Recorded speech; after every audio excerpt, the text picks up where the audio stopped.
one day a viewer entered my room. He said, "Are you a dominatrix?" And instantly I laughed.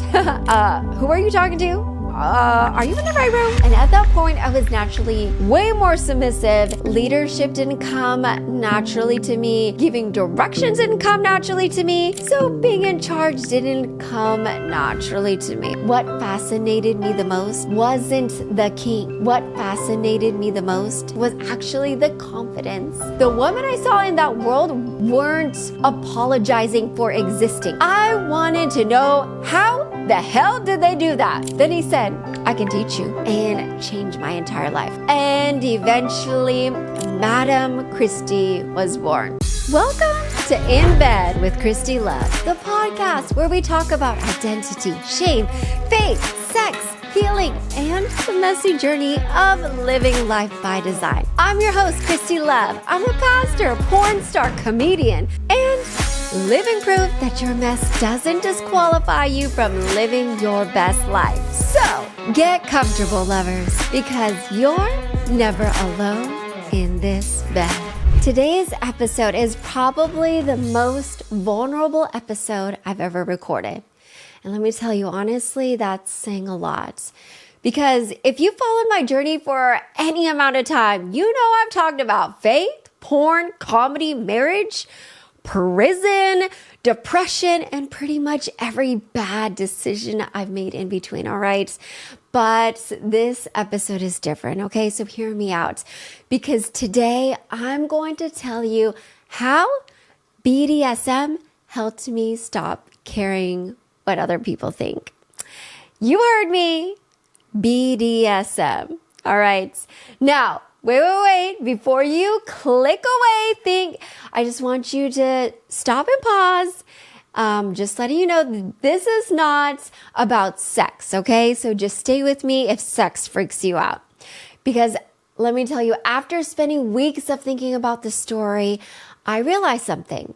This isn't actually a story about BDSM. It's a story about judgment. It's a story about confidence.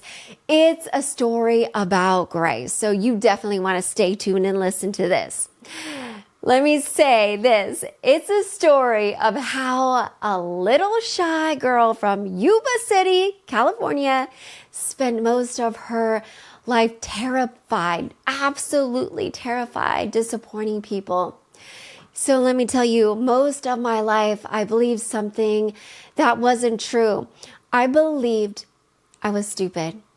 Not that I made mistakes, not that I got things wrong sometimes. I genuinely believe that there was something wrong with me.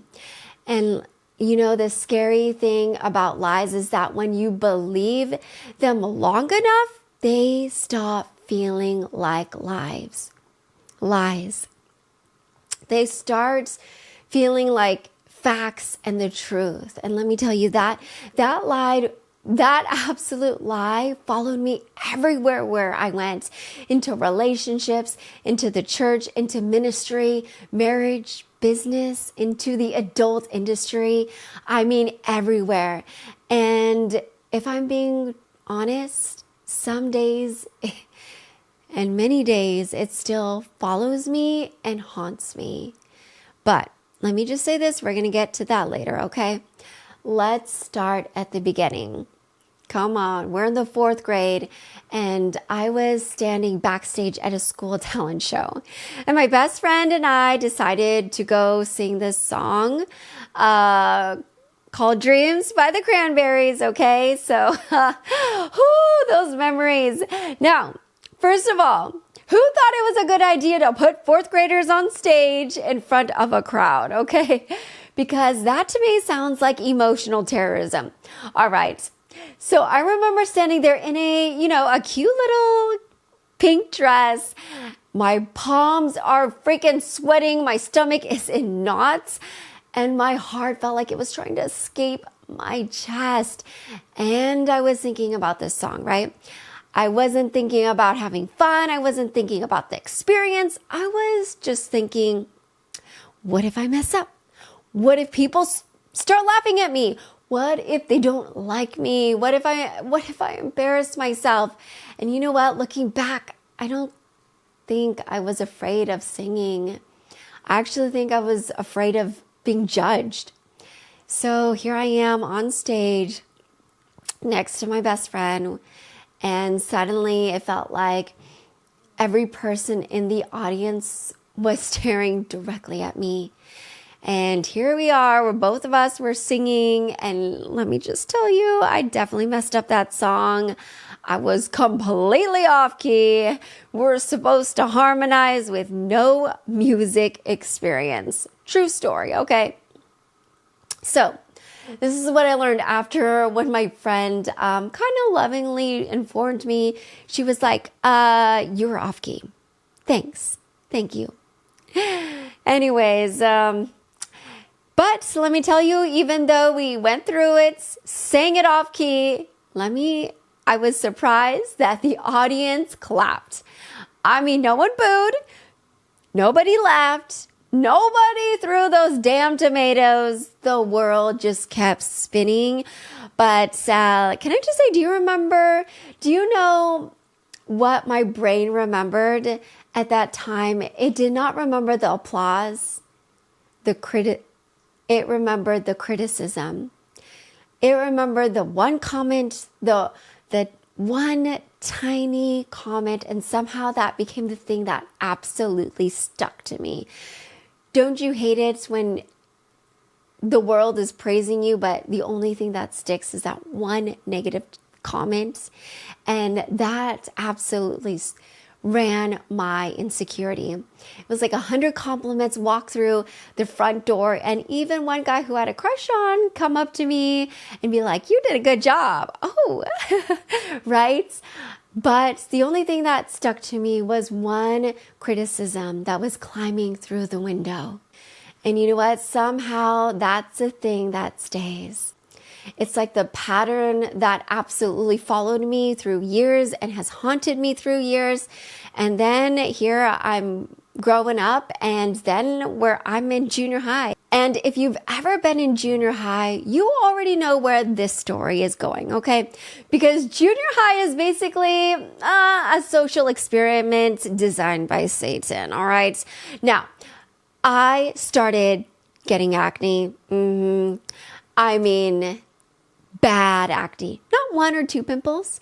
I mean, all over this damn face. And let me tell you, the kids noticed. Because kids notice everything, okay? And unfortunately, they're not exactly known for their grace, right? People would call me pimple face. They made comments. People laughed. And let me just say, little by little, I started believing something. I started at that moment believing I was just so ugly. I would look at other girls and think, wow, she's prettier than me. She's more confident. She's more accepted. She's more liked. Meanwhile, I'm this little young junior higher, and all I can see are my flaws. That's what insecurity does, and it becomes a filter. See, you stop seeing yourself clearly. You only see what's wrong when you're viewing life in those lenses. And can I just say, eventually insecurity, all those beliefs becomes your identity. You don't just feel insecure, you actually become insecure. And that was who I was as a junior higher. I was quiet. I was shy. I was conflict avoidant. I was worried about what everyone thought about me. I was always trying to make people happy, always trying to avoid disappointing just anyone. And can I just say, without realizing it, I was slowly building a prison inside of my mind. Not a prison made of bars, okay? A prison made of approval. And I just want to say, I had no idea that prison would follow me into adulthood. You know what's funny? Most people think people pleasing shows up in big moments, right? It does not. It shows up in tacos. Seriously, One of the biggest clues that something was wrong happened actually over Mexican food. Okay, so let's get back here. Fast forward. I'm in college. I'm dating my husband, Steven. At the time we're dating. And I'm like, hey, babe, you know what? Let's grab Mexican food tonight. And he would respond back to me and say, nah, let's get Chinese, because he always loves Asian food, right? And then I'd just say, okay. And that was it. It was the end of the conversation. There was no discussion, no debates. No, but I really want Mexican. No, can we do Mexican this time? It was just okay. Then we'd go out and get some Chinese food. And let me say this again and again and again. Now, before anyone listening starts attacking my husband, this story isn't about Steven, okay? This story is about me. Because let me tell you, the problem wasn't that he wanted Chinese food. That wasn't the problem. The problem was that I stopped advocating for myself. I stopped believing my opinion mattered. And let me just say this, every time I stayed quiet, I reinforced a belief. I reinforced the belief that it was dangerous to believe, that my wants don't matter at all. My actual preferences don't matter, that my voice doesn't matter. So I get it. That sounds dramatic, but that's how people pleasing is formed. Not in one giant traumatic event, but in thousands of tiny little moments, of tiny compromises, of tiny silences, of tiny acts of self-abandonment. Until, let me just say this, one day you wake up and realize you become a supporting character in your own life. And that is exactly where I felt like I was headed. I spent so much of my time trying to avoid conflict that I never learned how to handle conflict. I would just hide behind someone to handle the conflict for me. I remember I spent so much time trying to make people happy that I never learned how to be honest. And can I just say this is a crazy part, okay? People praised me for it. They called me sweet, kind, easygoing, mature. But what they didn't realize was that underneath all that niceness that it was inside of me was actually fear. Because sometimes we're not being nice. We're just being afraid. Afraid of rejection, afraid of disappointment, afraid of absolutely upsetting someone, afraid they'll stop loving us if we're just honest. And you know what? That was me. And I remember I carried those fears right into Bible college. And now here I am. When I went to Bible college, I thought I had my entire life figured out. Which can I say is quite hilarious, because a 20-year-old always, they kind of think they have their life together, but yeah, not really. Anyways, I love God. I wanted to help people. And I remember at that time I wanted to be in ministry. And I thought I knew exactly where my life was headed, okay? Then reality showed up, all right? And the reality had different plans. Oh my gosh, one of the hardest things about Bible college wasn't the classes, all right? It wasn't the homework. It wasn't the theology.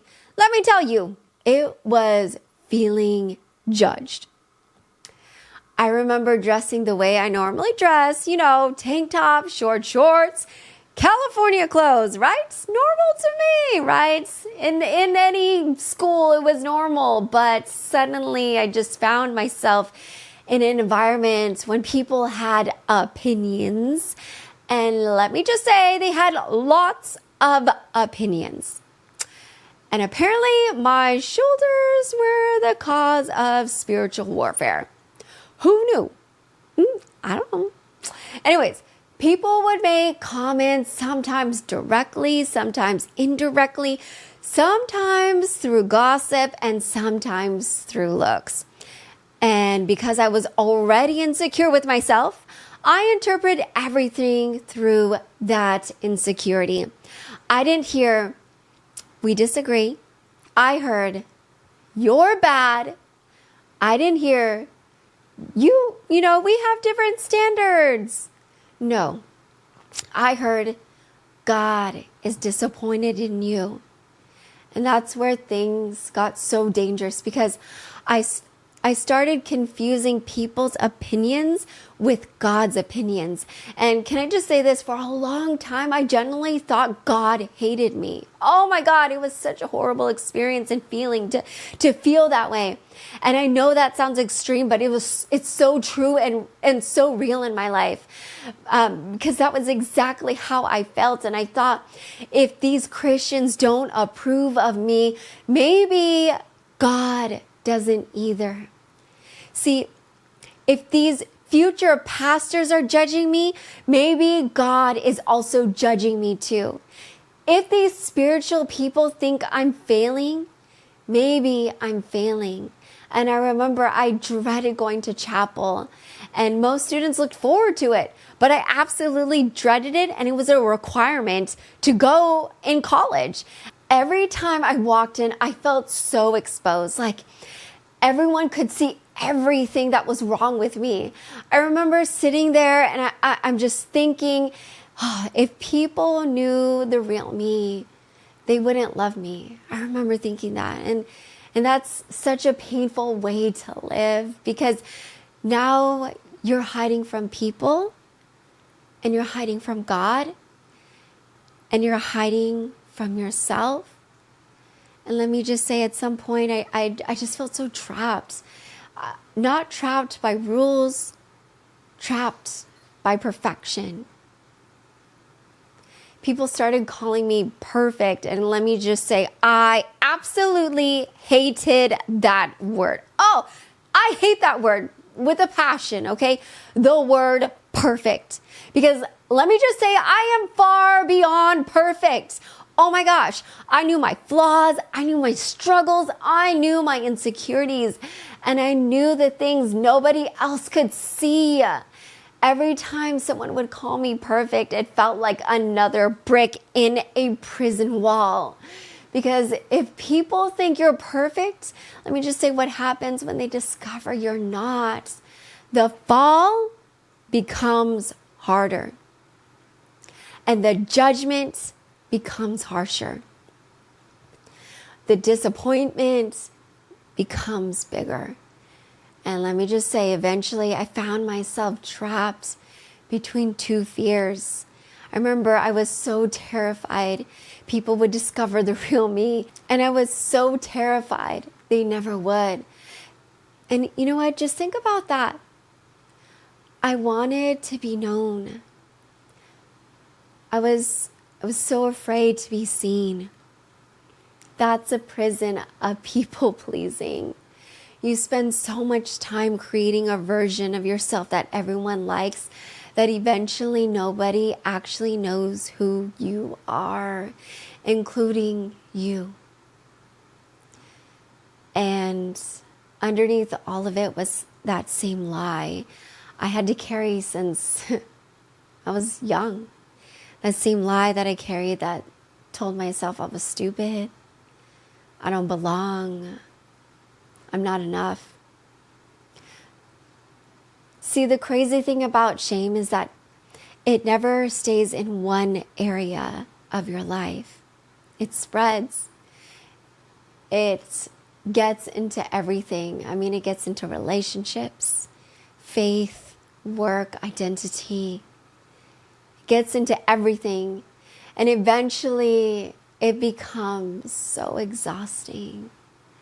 I remember feeling like I was becoming a prisoner in my own mind. No matter what I accomplished, it wasn't enough. No matter how much approval I received, it wasn't enough, because approval can never heal a wound that only grace can heal. And then something happened that changed everything. Not overnight, not instantly, but permanently. Let me just say this. I had an encounter with grace.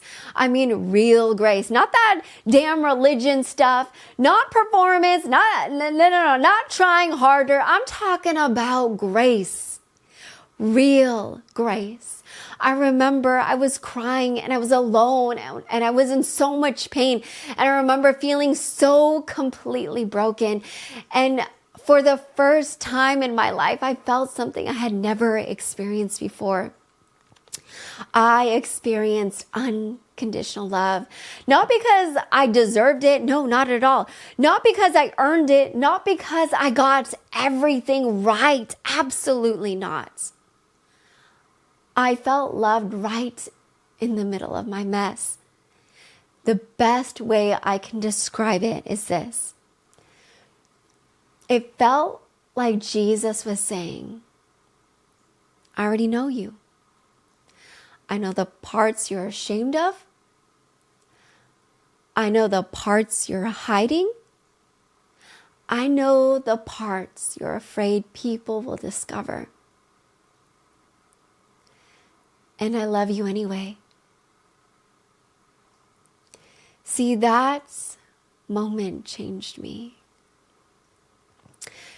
Because for the first time, I realized something. I realized that the people judging me weren't God. They were people. They were broken people, imperfect people, human beings just like me. That was my realization. And suddenly I started separating God's voice from everybody else's voice. And that was huge. That was a big epiphany, because see, God's voice sounded very, very, very different than people, okay? People would say, you need to try harder. God would say, I love you. People would say, be better. And God say, come closer. People would say, fix yourself. And God would say, I already know. See, can I just say this? That realization became the foundation for everything that happened next. But here's the problem. Even though I experienced grace, I still at that time did not know who I was. And life was about to force me into answering that question, okay? Because let me just tell you, a few years later, I would find myself walking alone through the streets of La Jolla at night. And I'm crying, and there's street lights going, and I'm questioning everything about my life.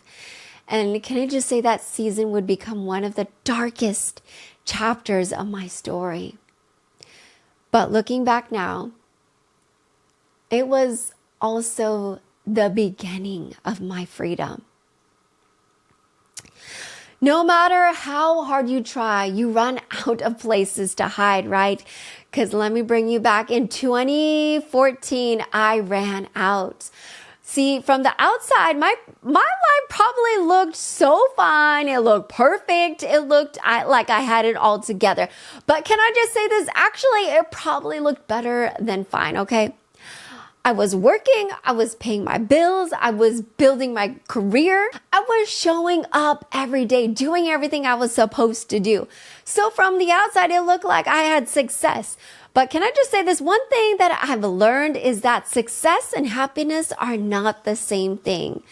And success without purpose can feel incredibly empty. See, that was my life in 2014. Oh man, I was webcamming. I was working 7 days a week, 12-hour days. That was my life in 2014. Let me just say this. I was working 7 days a week, 12-hour days, sometimes longer, okay? And I was a webcam model. So this is what my life looked like. I would wake up, I would work, I would sleep, then repeat. Wake up, work, sleep, and repeat. Over and over and over again. See, the money was coming in, the work was there, but something inside of me was dying. I wasn't living, I was surviving. Every day felt the same.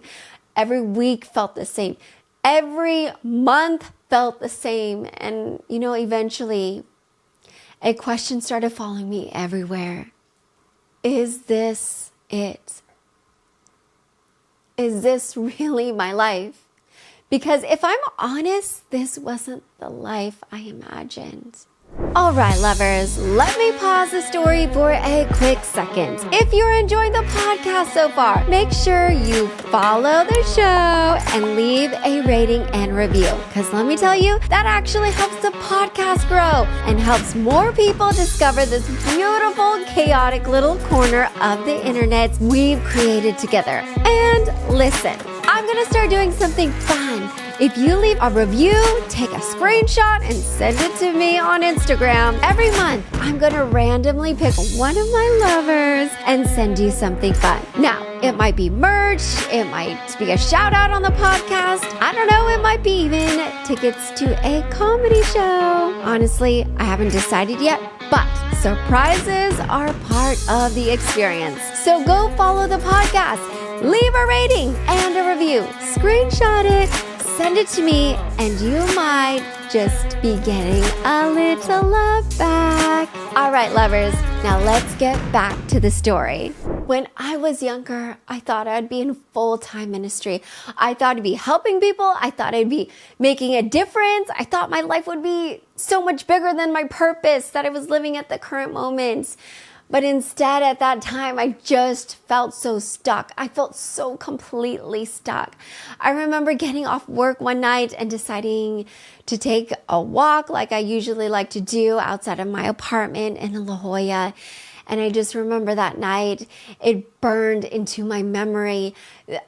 Obviously, the streets were so quiet. The street lights were glowing. The stars were so visible. And I'm looking above and everything looks so peaceful on the outside, except for me. I remember walking slowly down the sidewalk and I just started crying. And let me tell you, it was not a cute movie cry. It was not a dramatic cry. It was a broken cry. The kind where you're exhausted from carrying things that nobody else can see. I remember looking into the apartment windows. I remember watching television, making dinner, living normal lives. And I remember thinking, why does everybody else seem okay? Why am I the only one feeling like I'm falling apart? Why can I not figure this out? Why can't I be happy? Have you ever felt like your life became someone else's story? Like you're looking around wondering, how did I get here? Can I just say that's exactly how I felt. I felt angry. I mean, angry at myself, angry at life, angry at God. Mostly, I just felt so disappointed that my life looked nothing like the picture I had imagined.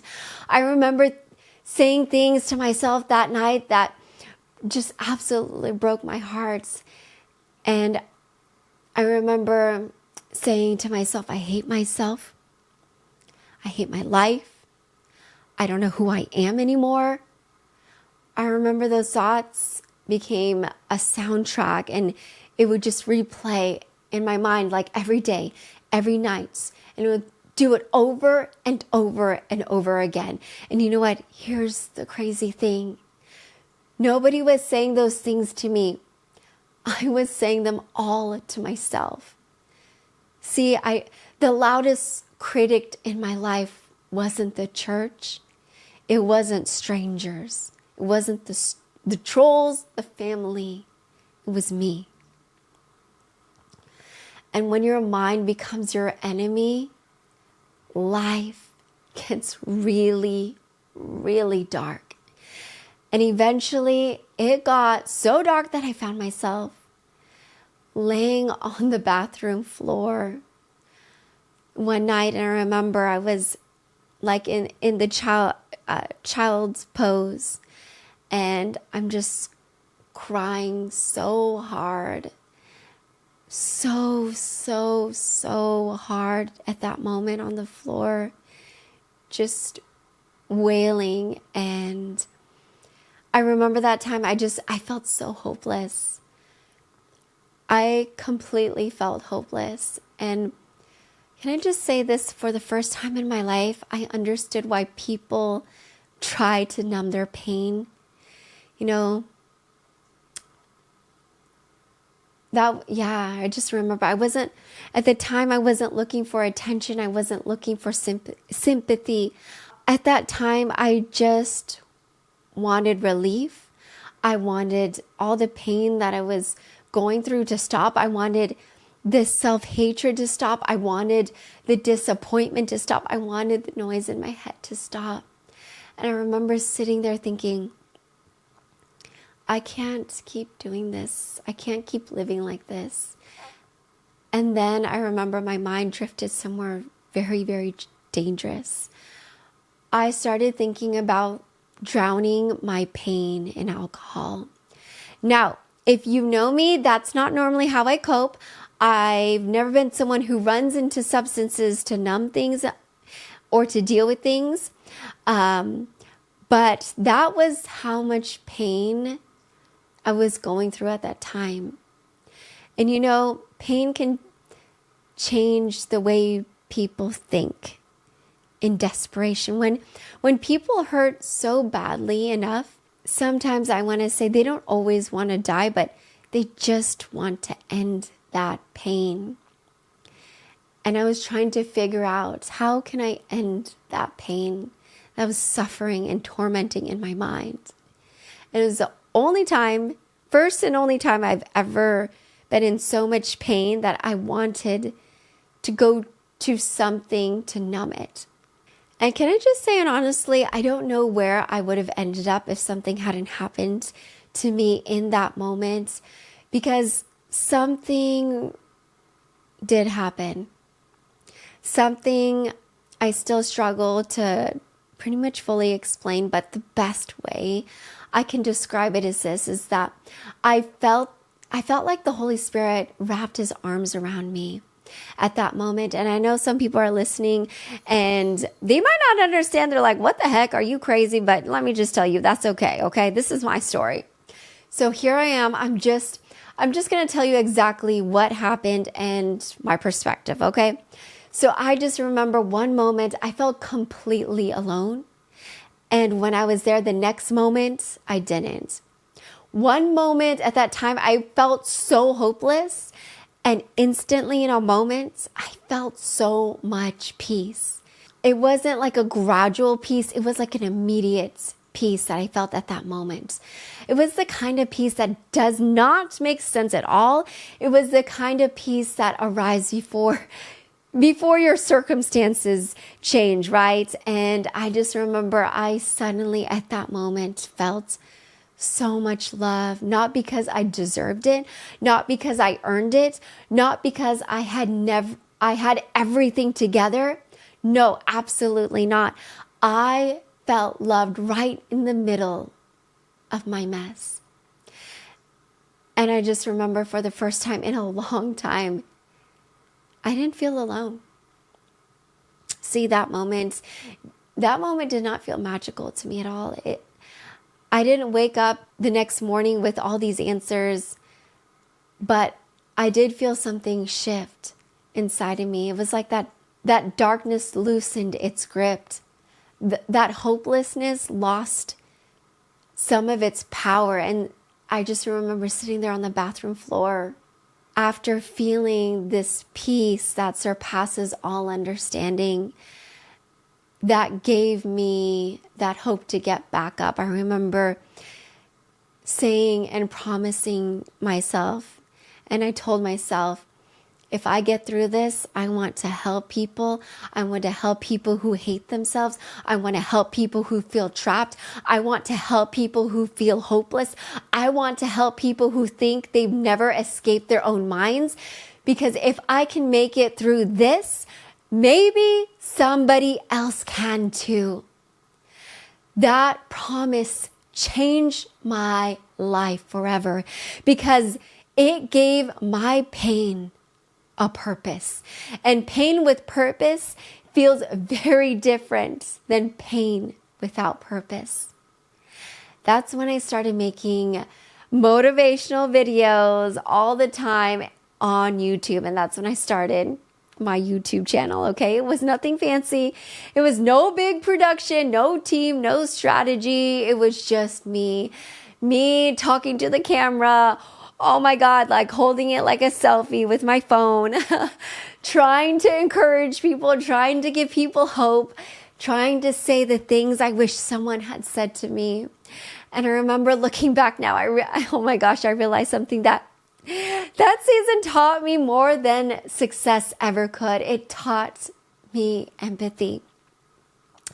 Because when you've hated yourself, you become slower to hate other people. When you felt hopeless, you become more patient with people who are struggling. When you're in the need of grace, you become more willing to give grace away. And that's when something else happened. For the first time in my life, I stopped trying to be perfect. I stopped pretending I had everything together. I stopped trying to earn love. I stopped trying to earn approval. And that created space. Space for honesty, space for growth, space for confidence, space for someone new to emerge. Or maybe not someone new, maybe someone who had been buried for years. And the woman of Christy love. And what happened next would, I will say, completely change my life, because the confidence I had spent my entire life searching for was about to show up in the most unexpected place imaginable, okay? If you had told me 20-year-old version of me that one day she'll be sitting behind a microphone recording a podcast episode called How BDSM Helped Me Stop Caring What People Think, she would have thought you were insane. And honestly, she probably would have started praying for you, because nothing about my life was supposed to look like this, okay? I was a shy girl, the people pleaser, oh my God, the good Christian, the one who worried about disappointing everyone, the one who couldn't even convince her boyfriend to get Mexican food, okay? Remember her? See, that's important, because the confidence didn't come naturally. It wasn't always there. It had to be built. And let me just say, oddly enough, it started with a prank. So, years ago, Stephen had a roommate, and like many young men with too much free time, they thought practical jokes were hilarious. So Stephen created a prank email account using his roommate's name, okay? And then years later, when I needed a stage name for when I was about to webcam, I would just, boom, remembered we had that old email. And I thought, why don't we use that? So I took his roommate's name and made it sound a little bit more feminine. And that's where Christy Love was born. So not exactly Batman getting bitten by a radioactive spider. Actually, I think I just mixed up the two superheroes. See? Anyway, so prove I'm still a little ditzy, all right? But that's how Christy was born. It was through a prank email. And at first it felt a bit strange, really strange, but it's okay. People would call me Christy, and I remember I wouldn't respond immediately because I kept forgetting that they were talking to me, right? In my head, I was thinking, my name's Angela, right? Christy was the character, the role, the performance, the woman who appeared when the camera turned on. Then the camera would turn off and I'd go back to being Angela. At least That's what I thought. What I didn't realize was that Christy was slowly teaching Angela something she desperately needed to learn. How to take up space. See, for the most part of my life, I had been shrinking myself, okay? Emotionally, I made myself quieter, safer, more agreeable, and less noticeable, because if you're invincible, maybe people can't judge you. That was kind of like my strategy, right? But let me tell you, the problem was people judged me anyways. Okay, so now I was invisible and judged. Okay, which honestly is the worst a possible combination, right? Christy didn't know how to be invisible. Let me tell you, she would walk into a room and act like she would just belong right in there. That to me fascinated me, because Angela spent most of her life wondering if she belonged anywhere. Then let me say, one day a viewer entered my room and changed my entire life. Okay. So this viewer was from Europe and he asked me this question. He said, "Are you a dominatrix?" And instantly I laughed. Who are you talking to? Are you in the right room? I'm like, what? And I'm like, shocked. Why would you ask me that question? Do I look like one? See, because absolutely I was not. And at that point, I was naturally way more submissive. Leadership didn't come naturally to me. Giving directions didn't come naturally to me. So being in charge didn't come naturally to me, okay?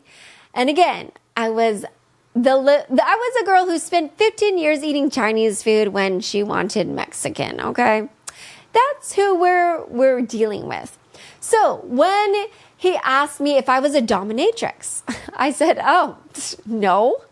Then he said, "I can teach you." Okay? Because he had a fetish of Asian doms, right? Now, let me just say this. Let's be honest here. That sounds like the beginning of either a life-changing experience or a very strange documentary. Okay, thankfully, it turned out to be the first one. So, he started teaching me not just about domination, but about confidence, leadership, about presence. I mean, the psychology, and can I just say what fascinates me wasn't the kink. What fascinated me the most, attracted me to being a dominatrix, was actually the confidence. See, the women I saw in that world weren't apologizing for existing. Absolutely not. They weren't asking permission. They weren't waiting for approval. They simply occupied space. All right. That was so charming for me. For someone who spent their entire life being afraid to be judged, right? That, my dear friend, is very fascinating to me. I wanted to know, how the hell did they do that? So I started to learn. And I started to learn very slowly, damn awkwardly. I made a whole bunch of mistakes. I tried a bunch of things. I started experimenting. And eventually, Madame Christy was born. All right. Now, Madame Christy was absolutely very, very different from Angela. See, she wore black and red pleather, right? And if you know Angela, she likes white, she likes bright colors. That's her thing. And Madame Christy, she spoke very slowly. She was very confident. And I will say sometimes she would have an English accent, which can I say is quite hilarious because I'm from Yuba City. Nothing about my upbringing says I'm British royalty.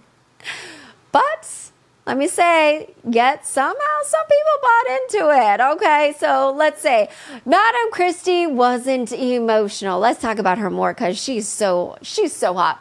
She wasn't reactive. She wasn't uncertain. She was a woman who was composed, confident, intentional, and people loved the shit out of her. Oh my God, people loved her. One of the things I started doing was something called while I was webcamming was I started a day called King Tuesdays. Every Tuesday, Madam Christy would come out, and over time, people started looking forward to it. There was one viewer who used to hang out in my room, right? And he was kind of a regular, right? He wasn't really a huge fan of mine. He was kind of just going online, killing time until his main model came online, right? But when I developed the character of Madam Christy, let me just say this. Something very interesting happened. He became fascinated with this character. Week after week, he kept showing up. The stronger the character became, the more invested he became. Until eventually he became a regular. Yeah, let me just say that moment mattered more, more than anything to me. Because I will say this, he was actually a dom and he wanted to be submissive towards me. Woo! Now, that says a lot to have a dom want to be submissive to another dom. That's big news. And I just want to say, for the first time, I felt like people weren't responding to my appearance. They were absolutely responding to my mind, my creativity, my leadership, my personality, and my presence. And let me just say this. And for a girl who spent her life believing she was stupid, that actually meant everything. So then came the moment that changed everything, all right? The first time I felt so damn powerful. Okay, not confident, but powerful. That's a difference, because confidence is believing in yourself. Power is realizing your actions affect other people, okay? Now, listen up. So one day a viewer requested a very specific rating session, okay?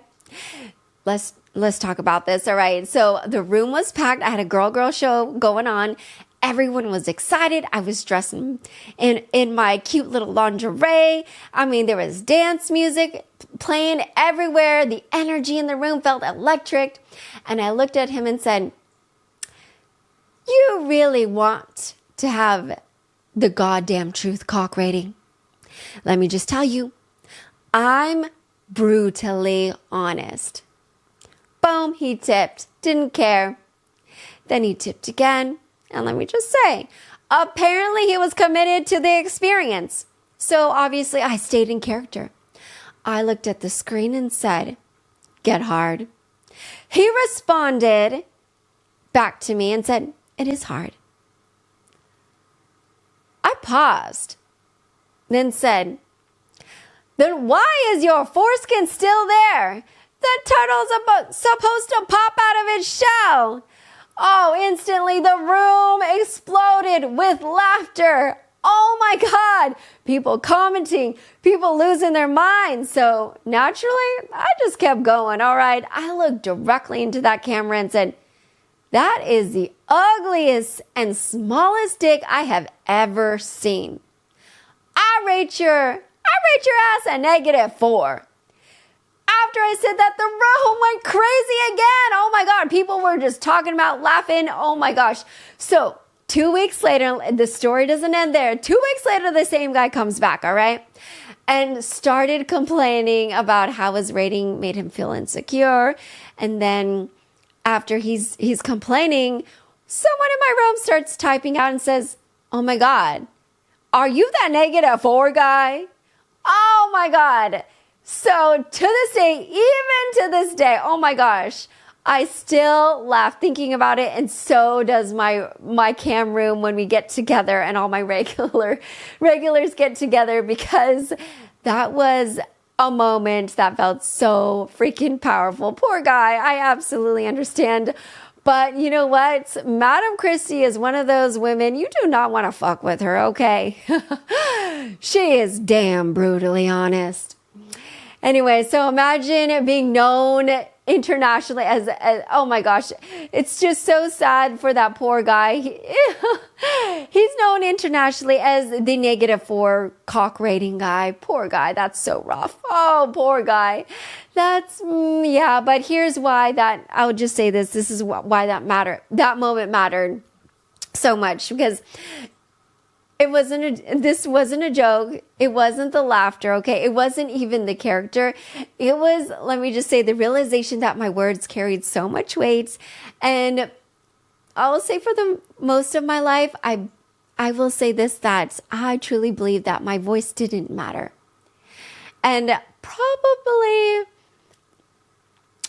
not the best way to find out, but hey, that's my experience. That's my life, okay? That's just what happened. And I remember at that time finding out that I had a voice at that moment, that people listened, and that people would remember and people would respond, and I just felt like something inside of me started to change, right? Like I started to really gain some confidence and just was not afraid to speak. And it was not unapologetic for sure. So, as a webcam model, then obviously I would have trolls come into my room every once in a while. And honestly, I should probably absolutely thank them, not because they were nice, because they accidentally helped build my confidence. All right. So one day a troll came into my room and started, using the racial slurs. And the younger, pre-Madam Christy developed, I would have been so freaking devastated and so insecure, would have been crying, bawling my eyes out. She probably would have replayed the comments for weeks and weeks and weeks. And now I developed this new character called Madam Christy. And you know what? She's very brutally honest, okay? So this troll comes in and looks at that comment and says, "Is that all you've got? You suck at trolling." And immediately the room burst out laughing. The troll tried again and again. And every time he would get shut down. Then I would just say this, something hilarious happened. I said, "Excuse me, do you need pointers so you can be a better troll next time you come into my room?" And then he started practicing, and I was like, "You know what? Go practice, go into other rooms, right? And just come back and let me know how you did, okay?" The next day he comes back, this troll. And as he comes back, I'm like, "So how did your practicing of trolling go?" And then he admitted he wasn't very good at trolling. And then eventually he stopped trolling altogether. And the funny part is, and then he became a regular in my room.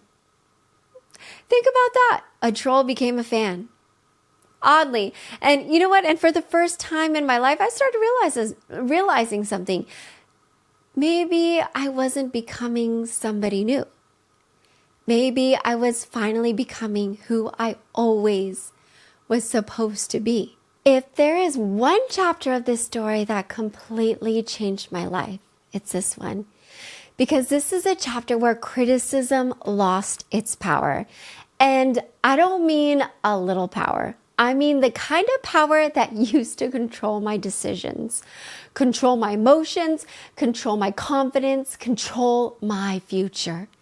For most of my life, criticism felt dangerous. Not physically dangerous, emotionally dangerous. If someone criticized me, I didn't just hear their opinion.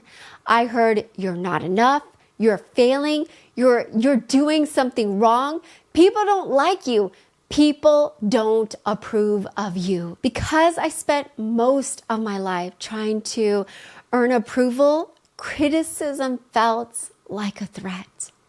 a threat to my identity, a threat to my self-worth, a threat to whether I was lovable.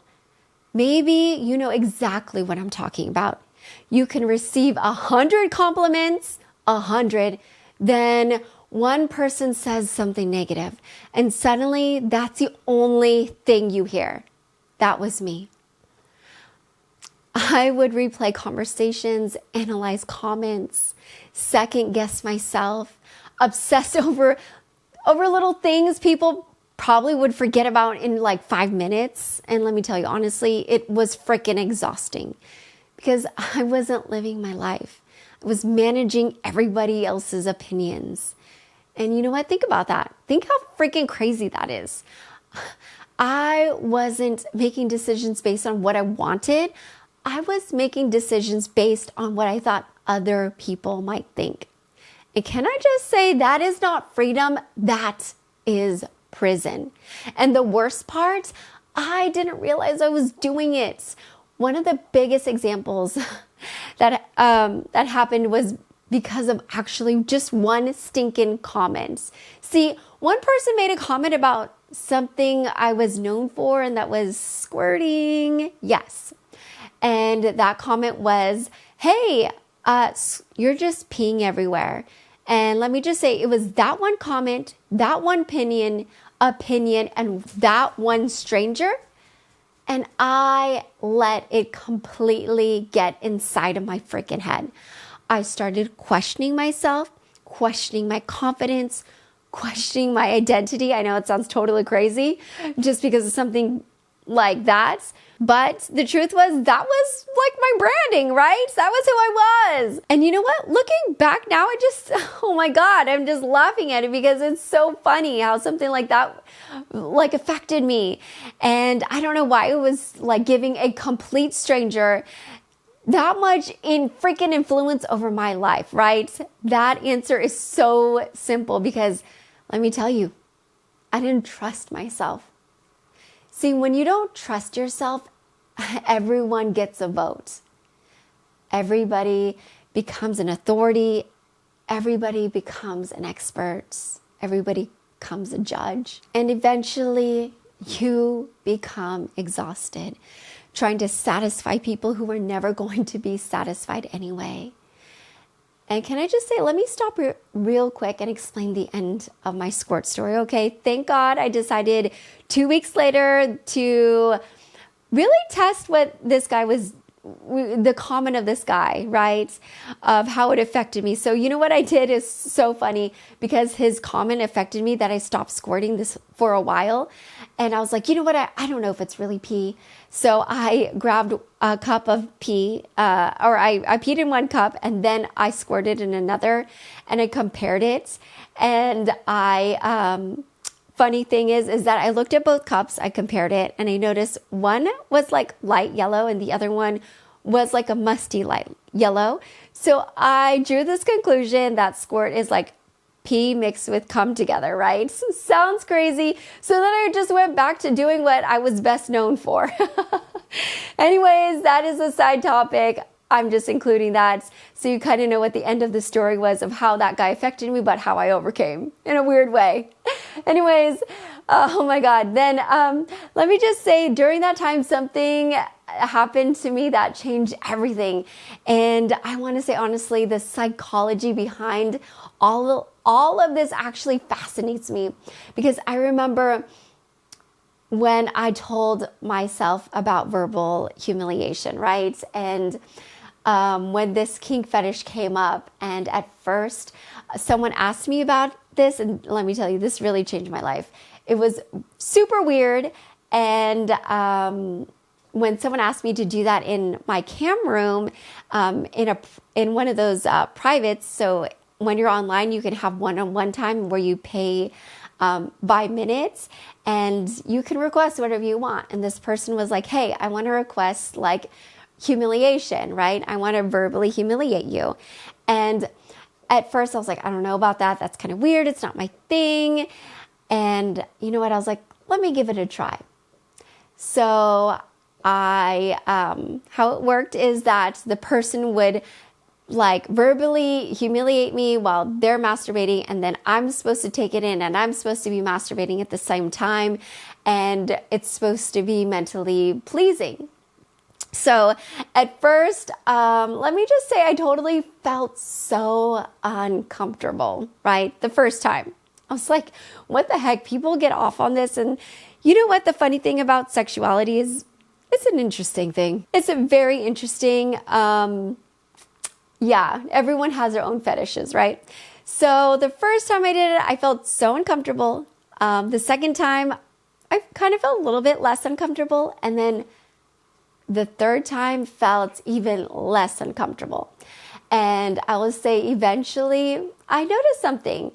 I noticed that the more I did it, the more the fear or the words started disappearing and affecting me. I noticed that like panic started disappearing from me. I noticed that the emotional charge was disappearing from me. And I realized psychologically, I think they have a name for this, and it's called exposure, right? Exposure is one of those things where the more you confront, the more you overcome, right?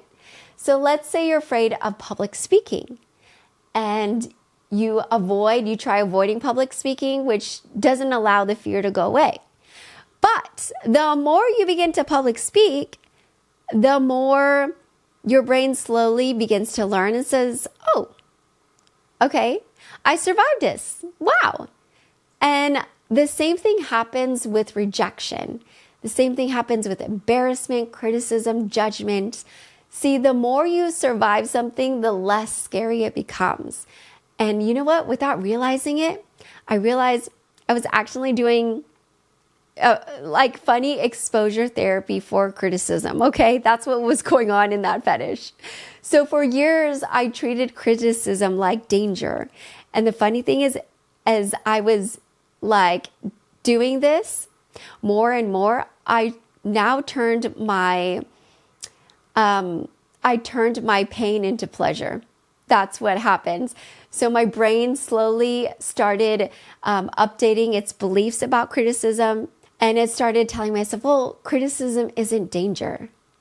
It can be discomfort, and discomfort is survivable. But I started to realize that I changed my mind about the words that people were speaking into me.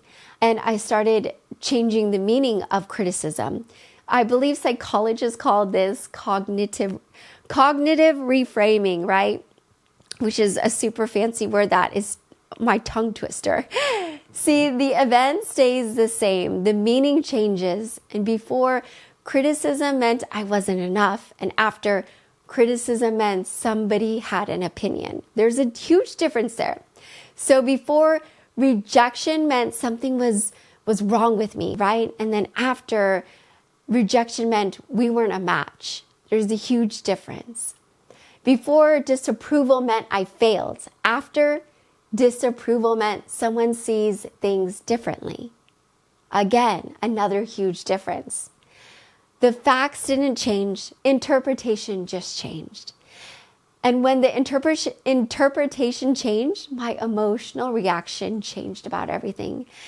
And you know what? That's when the trolls started losing their power. I'll never forget one of the worst comments I have ever received. I remember I was doing a shower show and this troll entered into my room and typed, "Is this a tranny?" And the second I read that, I remember I shut down immediately. And I ended the show. I felt horrible. I hated myself because I had always been so insecure with my small tits. And I remember that moment hit a wound that had already existed, right? And that's really important. See, the comments that hurt us most usually hit wounds we're already carrying. And the troll didn't create the insecurity, he just found it.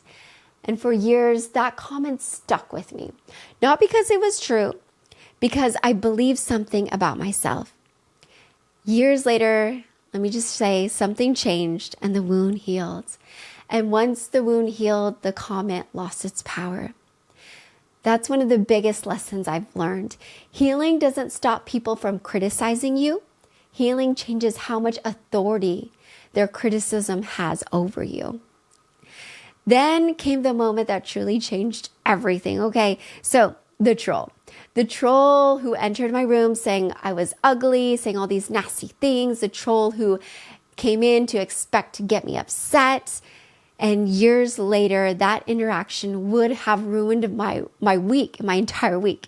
Instead, I looked at him and said, again, is that all you've got? Try harder. And the room would just laugh hysterically. The troll would try again, and the room would laugh even harder. And eventually he left. A few days later, he came back, and I remember I looked at him and asked, why are you so quiet? Why aren't you trying to, troll me like you do?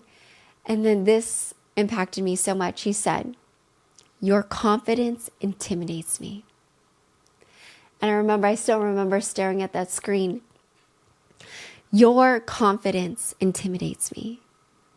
Not your appearance, not your popularity, not your success. It is your confidence. And let me say this for a moment. I didn't know what to do with that information, because the thing I had admired so much in other people my entire life was apparently visible in me. The thing I spent years wishing I had, someone else could see. Wow. That was so powerful. Not because it was a compliment, because it forced me to see myself differently. For years, I thought confidence belonged to other people. Confident people, successful people, strong people, people who weren't me. Now, somebody was telling me I had become one of those people that I wanted so bad to be. And without realizing it, that's when I finally understood something. Confidence isn't a personality trait. Confidence is evidence. It's evidence you've survived things you thought that you thought would destroy you. It's evidence you faced fears and lived through them. It's evidence you've taken risk and survived. Confidence isn't believing bad things won't happen. Confidence isn't believing you'll be okay when they do. And suddenly, I started seeing the lesson everywhere. Comedy, business, relationships, leadership, content creation. Oh my gosh, everything meaningful in life requires a willingness to be uncomfortable.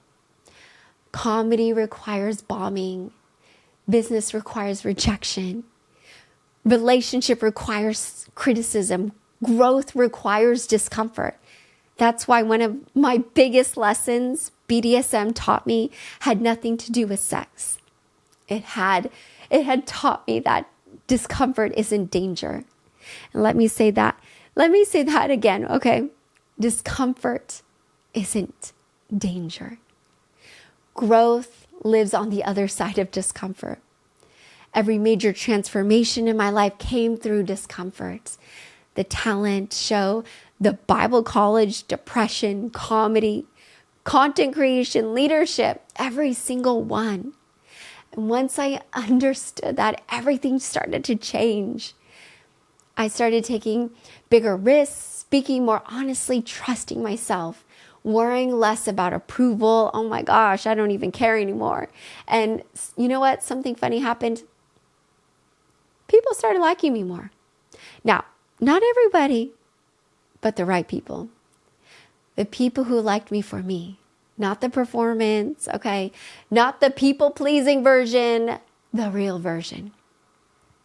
And that's when I started realizing something that would completely change the way I saw my entire life. Maybe Christy Love wasn't becoming someone new. Maybe Christy Love was uncovering someone who had been buried for years. And if that's true, then maybe the shy little girl from Yuba City wasn't stupid after all. Maybe she was just scared, and those are not the same thing. Unfortunately, just when I thought I had finally figured everything out, life handed me another test, a test that would bring Angela roaring back into my life, a test called prison. And suddenly I would have to learn all over again what it really means to trust myself. And before I end today's episode, I want to talk to you directly. Not the audience, not the internet, but you. The person listening to this while driving to work, the person sitting alone in their apartment, the person laying in bed at night wondering if things are ever going to get better, the person who feels stuck, the person who feels misunderstood, the person who feels like they've spent their entire life trying to make everybody else happy. Maybe your story looks nothing like mine. Maybe you've never stepped foot in a church. Maybe you've never struggled with things I've struggled with. Maybe you've never heard of BDSM, but I don't think that's what this episode was really about. I think this episode was about something so much deeper. I think it's about what happens when you spend your life looking for your worth in other people's approval. Because no matter how much approval you get, it will never be enough.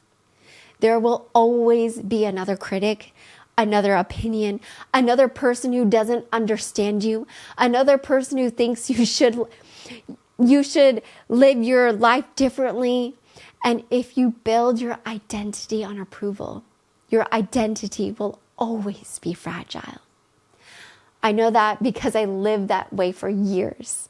I spent so much of my life trying to be who everybody else wanted me to be that I lost sight of who I actually was. The bill I paid for people pleasing was losing myself. And maybe that's where you're at right now. Maybe you become so freaking busy being what everyone else needs that you've forgotten who you need to be. Maybe you become so busy earning love that you've forgotten you were worthy of love before you even earned anything. Maybe you've become so busy surviving that you've forgotten how to live. If that's you, I want you to hear this. Your voice matters. Your dreams matter. Your opinion matters. Your life matters. And you do not need permission to be yourself. Not from your family, not from your friends, not from the internet, not from society, not from anyone. The freedom you've been looking for isn't on the other side of everyone's approval. It's on the other side of self-acceptance. It's on the other side of healing. It's on the other side of finally deciding that your worth is not up for a vote. If there's one thing I hope you can take away from my story is this. Work on yourself. Heal what hurts. Face the things you've been avoiding. Say what needs to be said. Take the risk. Apply for the job. Start the business. Leave the toxic relationship. Go to therapy. Set the boundary and have the hard conversation. Speak up because growth lives on the other side of discomfort. And the life you want is often hiding behind the thing you're most afraid to do. I know life gets hard, trust me. I know what it feels like to hate where you're at. I know what it feels like to look at your life and wonder if things will ever change. I know what it feels like to feel hopeless. But I also know this. The chapter you're in is not the whole book. Just because you're struggling today doesn't mean you'll struggle forever. Just because you feel lost doesn't mean you'll stay lost. No, not at all. Just because life feels heavy right now doesn't mean it will always feel this way. Let me tell you, there is still hope, there is still purpose, there is still joy ahead of you, and there is still a rainbow at the end of the story. So don't let your circumstance steal away your smile, because when life steals your smile, it steals your joy. And when it steals your joy, it steals your hope. And when it steals your hope, it steals your strength to keep moving forward. Protect your joy, protect your hope, protect your heart and keep going. because the world doesn't need another perfect person. The world needs the real you. And if I could leave with one final sentence, it would be this. Don't waste your life asking the world for permission to be yourself.